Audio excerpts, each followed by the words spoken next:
भारत माता की, भारत माता की, भारत माता की, वंदे वंदे वंदे। मंच पर उपस्थित भारतीय जनता पार्टी के जिला के अध्यक्ष श्री ठाकुर प्रसाद महतो जी, राज्यसभा की माननीय सांसद श्रीमती साधना सिंह जी, पूर्व केंद्रीय मंत्री श्री भानु प्रताप वर्मा जी, भारतीय जनता पार्टी प्रदेश कार्य समिति के सदस्य श्री शारदा महेश प्रताप देव जी, जिला महामंत्री ओम प्रकाश गुप्ता जी, भारतीय जनता पार्टी के सभी पदाधिकारीगण और आपके लोकप्रिय विधायक और लोकप्रिय प्रत्याशी श्री भानु प्रताप शाही जी, भारी संख्या में भवनाथपुर के इस चुनावी सभा में उपस्थित भवनाथपुर के मेरे सभी उपस्थित बहनों और भाइयों, मैं सबसे पहले श्री बंशीधर नाथ की इस पावन धरा को कोटि कोटि नमन करते हुए आप सबका मैं हृदय से अभिनंदन करता हूं। बहनों और भाइयों, झारखंड विधानसभा चुनाव के प्रथम चरण का चुनाव प्रचार आज सायंकाल बंद होगा। बहनों और भाइयों, आज दुनिया का हर राजनीतिक विशेषज्ञ बोल रहा है कि जब 23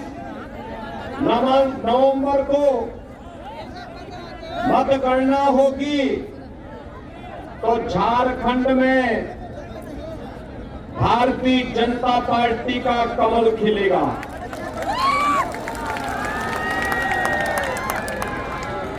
आपने भी हाल ही में हरियाणा विधानसभा चुनाव के परिणाम को देखा है। हरियाणा में तीसरी बार भारतीय जनता पार्टी 2/3 बहुमत के साथ सरकार बनाने का काम की है। भारतीय जनता पार्टी का मतलब विकास, भारतीय जनता पार्टी का मतलब सुरक्षा, भारतीय जनता पार्टी का मतलब सुशासन, भारतीय जनता पार्टी का मतलब विरासत का सम्मान। विरासत और विकास के इस बेहतरीन समन्वय को लेकर सुरक्षा, समृद्धि और सुशासन के इस बेहतरीन समन्वय को लेकर के अगर कोई राजनीतिक दल कार्य कर सकता है तो प्रधानमंत्री मोदी जी के मार्गदर्शन और नेतृत्व में केवल और केवल भारतीय जनता पार्टी कर सकती है। बहनों और भाइयों, झारखंड के अंदर आपने पिछले 5 साल के अंदर व्याप्त अराजकता और भ्रष्टाचार को देखा होगा। बैठ के कीजिए, बैठ जाइए, उससे बैठ के अरे बैठिए ना, सब होगा। आपने देखा होगा कि काम मोदी जी के नेतृत्व में पूरे देश के अंदर विकास और लोक कल्याणकारी कार्यक्रम चल रहे हैं, तो दूसरी ओर झारखंड के अंदर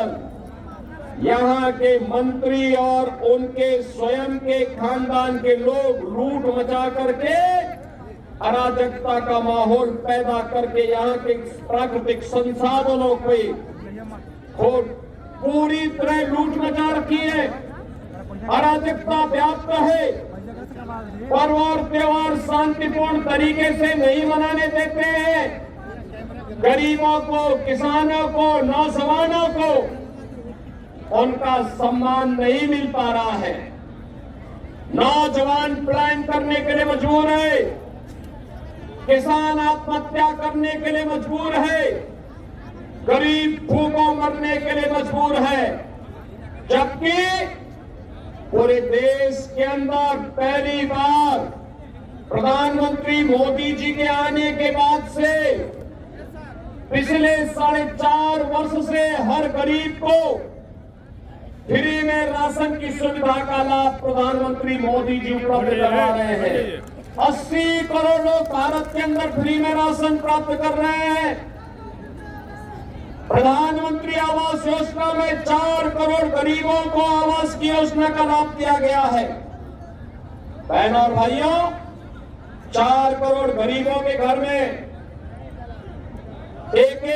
सिर ढकने के लिए आवास, 10 करोड़ गरीबों को एक शौचालय, 10 करोड़ गरीबों के घर में उज्ज्वला योजना का कनेक्शन, 12 करोड़ किसानों को किसान सम्मान निधि का लाभ और देश के अंदर 50 करोड़ गरीबों को 5 लाख रुपए की प्रति वर्ष 5 लाख निःशुल्क स्वास्थ्य की सुविधा उपलब्ध कराने की गारंटी मोदी जी ने दी है। बहनों और भाइयों, अब तो मोदी जी ने ये भी घोषणा कर दी है, अब तो मोदी जी ने ये भी घोषणा कर दी है कि 70 वर्ष के ऊपर के हर व्यक्ति को, वह किसी भी जाति का हो, किसी भी मत का हो, किसी भी संप्रदाय का हो, उसे प्रतिवर्ष 5 लाख रुपए का स्वास्थ्य बीमा, हर वर्ष 5 लाख रुपए की फ्री में उपचार की सुविधा उपलब्ध करवाएंगे। और इसीलिए बहनों और भाइयों, मैं आपके पास आया हूं आपसे कहने के लिए, विकास और विरासत का ये बेहतरीन समन्वय अगर करना है, आपने देखा होगा, आप वाराणसी जाते होंगे, काशी जाते होंगे, आप मां विंध्यवासिनी धाम जाते होंगे, जाकर के देखे कितना बेहतरीन बाबा विश्वनाथ धाम बन गया है, मां विंध्यवासिनी धाम कितना अच्छा बन गया है। और 500 वर्षों के बाद